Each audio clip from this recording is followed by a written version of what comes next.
Hey guys, Gypsy Trails here. We recently had our first snow hike and we thought we'd gather a list of our top 10 winter essentials. So we hope you can get some inspiration from this or possibly Christmas gift ideas for that hiker in your life. So let's get into it.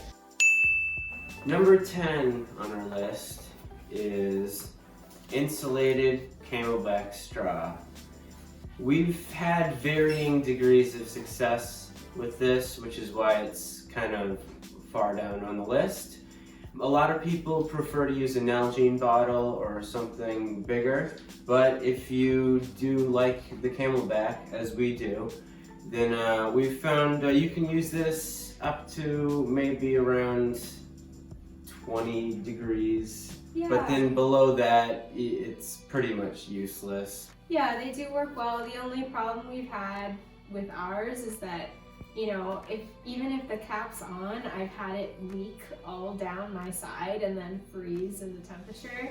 So not really ideal, and you still have to like blow the water back into the bag to ensure that it doesn't happen to you. But I think that's kind of a design flaw that they should have fixed on these. Yeah. Number 9 on our list is this battery bank by GORE-TEX. Evan bought this a while ago and it's been working pretty well for us. In the winter time, your phone battery doesn't last as long in the temperatures, so we definitely recommend storing your phone in like the breast pocket of your down coat, but then also carrying one of these for emergencies as well. You know, not super important, but if you use All Trails or your phone for a map, I think it's really smart to have a backup battery source. Number 8 on our list are these snow gaiters, preferably the ones by Outdoor Research. And these work really well. They're made of GORE-TEX. It really helps when it comes to like deep snow. Yeah, they're also nice and Velcro, so you don't have to take your boots off before you put them on, which I think is really nice. You can just throw these in your bag, you know, if you're not sure of the snow levels on the trail you'll be going on. And this is nice for like early season. Later in the season, when the snow levels are like 2 feet, you might want to invest in some outdoor like shell pants, such as like snow pants that are flexible. Because then you might want more protection than just above your knee, but... What's happened? This goes to show, even in snowshoes. Ooh. Nice. I love the spring, this is great. For early season, these are really great. Outdoor Research. They're a little pricey, they're around like $70, but I think it was really worth the investment. Next on our list are ski goggles for number 7. So we ended up using these a lot more last winter than I had anticipated. Oh, yeah. When the temperatures are in the negatives and there's wind, especially if it's snowing and, you know, blowing in your eyes, you are going to want these. And yeah, we found these Giro ones at Dick's. I think we found them on sale for about $20 or $30, and you know, they're on the cheaper range, but they've been more than good enough to protect us from the elements in the White Mountains.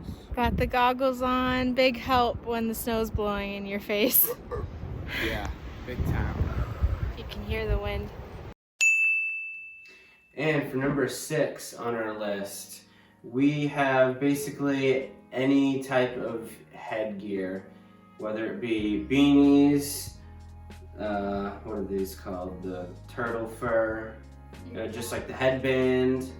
You have the turtle fur neck gaiter. Yep, and then you have finally the balaclava, which is the most probably warmest of all and covers the most ground. Yeah, I really love this thing. It's very unattractive, but it's great because you can you can pop this on and then it shields you up to here, and then you can even, you know, put the beanie on over it for extra protection, and then your shell hood so it'll stay waterproof.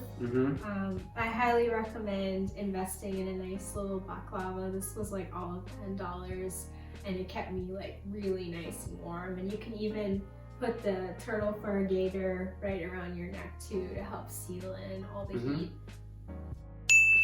All right, number 5 on our list, we have these little cups for our trekking poles.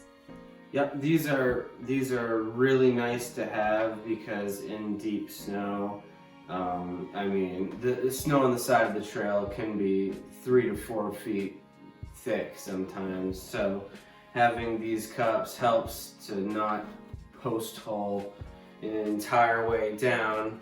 So they're really easy to have and really nice to have, rather.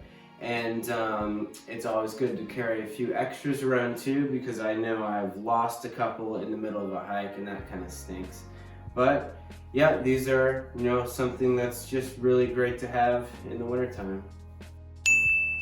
All right, number 4 on the list is getting a little bit more expensive here, but a nice down jacket, soft shell, is a really good gift idea for the holidays, and really something you should have in the wintertime hiking on any kind of trail.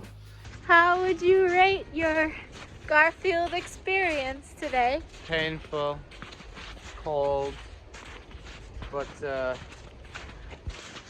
really crazy. Hers is a Patagonia, a little bit more on the expensive side. Mine, I think I got it from Dick's Sporting Goods. It's like their name brand, so a bit cheaper. You can find varying degrees of expensiveness on these, from like $100 to like 400. So it's really up to you, but definitely essential when it comes to the holidays.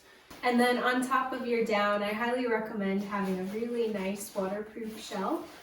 I got this shell from Marmot and it's fully lined in really nice GORE-TEX. I bought a size kind of a bit bigger so that I can fit a lot of layers underneath it. This thing has kept me incredibly dry in snowstorms, and it has a really nice hood too with a sturdy like lip. And this thing will keep all the snow out, especially if it's a nice day. You'll find that the snow on the trees is constantly falling, and it will fall right in your neck area, and it's one of the worst feelings ever while hiking. So this hood is really great at preventing that and keeping you dry. Number 3 on our list is the Garmin InReach Mini. We were gifted this about a year ago, and it's been really true to us and really faithful. You do have to pay a subscription service to it, but basically there's an emergency SOS button, and you can hit this from anywhere in the world, and you can also hit that button if anyone needs help around you. So it's really reassuring being, you know, in the backcountry and knowing that you could also help others if a hiker falls or there's any serious injury. Yeah, and it also has really great map tracker, so you can use that too, but I mostly just use it for the peace of mind with the emergency SOS, and I think this is extra critical if you're winter hiking. And number 2 on the list, really good item to have in your bag during a winter hike is a good headlamp. I mean, everybody knows it gets dark sooner in the winter time. It gets dark and it gets cold. You do not want to get stuck out there in the woods when it gets dark.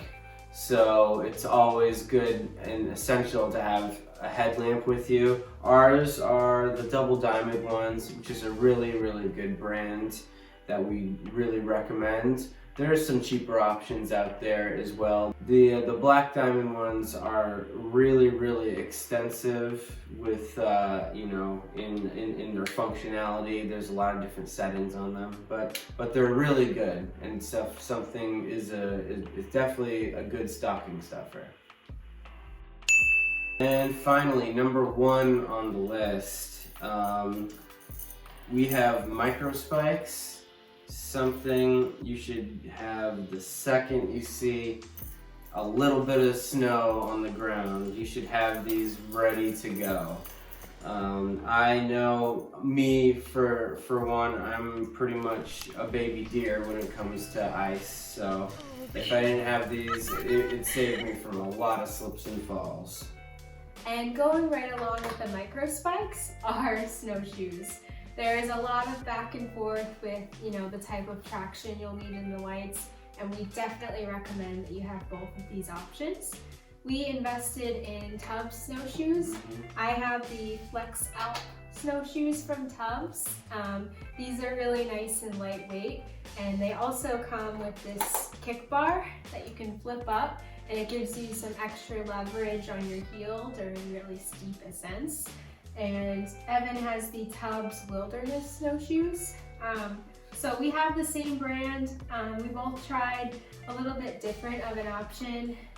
I'm really happy with mine. I know Evan has a little bit of trouble with his kick bar staying up. It tends to flip down on him, so that's just something to consider with the Wilderness model. I think the Flex Alp has been holding up really well. They are plastic, so I don't know how long they are gonna last me. These have only been used for about a year, but so far I've been really happy with them. The Tubbs snowshoes are really great because it has a full crampon on the toe, and in addition it has these rails on the side, so it allows for traction all around, and you're not going to slip even if you're standing on a pretty strong incline, which is really reassuring and very easy to learn how to use. Alright guys, we hope our list of winter essentials helps you prepare for the long winter ahead. And we also hope you got some inspiration for some gifts for that special hiker in your life.